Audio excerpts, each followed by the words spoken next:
Hello and welcome to section 3.5, the loss mitigation roadmap. We're going to review this together from your book. Let me pull up the sheet here. So, in your reading materials, this is the beginning, section 3.5, this roadmap here. So you start at the top here. So pretty much the only question here is, does the homeowner want to keep the house? And if the answer is no, then you're moving into these follow-up questions and some options for the homeowner.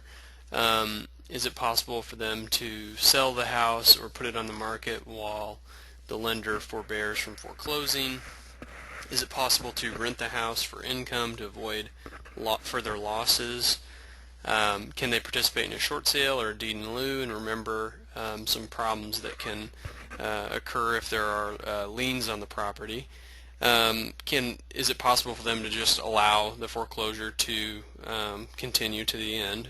For instance, we discussed circumstances where a borrower perhaps filed a Chapter 7 bankruptcy and received a discharge, and they also were denied for any loss mitigation options. They may just have to allow for the foreclosure to proceed. And then 6, again with bankruptcy, with pursuing that option, they're going to want to consult with an attorney to see if that's an appropriate option for them. Now if they do want to keep the house, then you go into this flow chart here and ask the question, are there any predatory markers? If the answer is yes, then you're going to refer it to an attorney or a legal services organization. If the answer is no, do they have a balanced budget? If the answer is no, you're going to review for HAMP eligibility, because remember that HAMP, in order for them to be eligible, the borrower's housing payment is going to be greater than 31%. Front-end ratio is going to be greater than 31%, so their budget's going to be a little off. Second, is it possible for them to apply for a loan modification? Can they refinance? Potentially, if they're current, they might be able to refinance. And then is a partial claim available? And then going back, if the budget does balance, help them create a crisis budget with potential forbearance options, or maybe even a repayment plan, offering a repayment plan to the lender. So that's the loss mitigation roadmap in terms of some of the important questions that you're going to be asking the borrower. Moving on to 3.6. So along with that, this section's just about thinking through how to work with the homeowner to help them make realistic choices. So some of the things you're going to want to consider, you want to help the homeowner make a realistic choice from the options that they have available. At the end of the day, it's not your job to provide substitute judgment.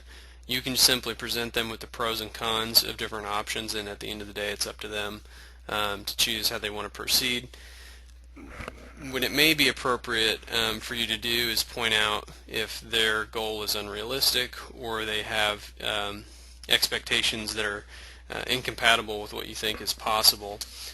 For instance, I always am very concerned when I see a borrower who hasn't been paying a mortgage payment for sometimes several months, maybe even over a year, and their bank account for the last several months has shown a negative balance. And what that tells you is that the realistic ability to afford making mortgage payments again may just not be there. And so those are the kind of things that you're going to want to discuss with the borrower.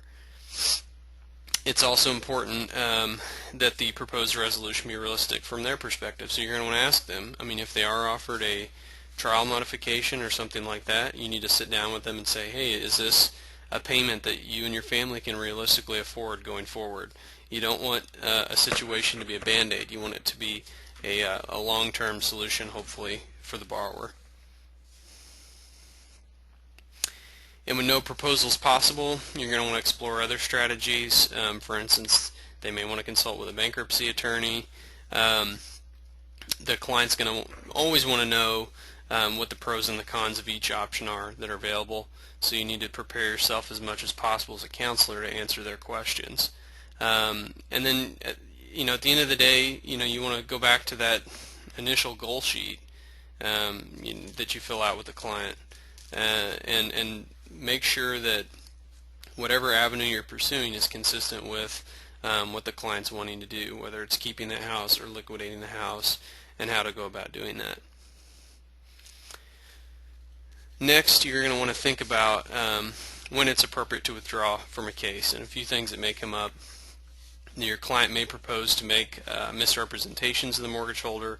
For instance, let's say you have a borrower who wants to misrepresent income from self-employment that they're not really receiving. They're just making it up on their profit and loss sheets.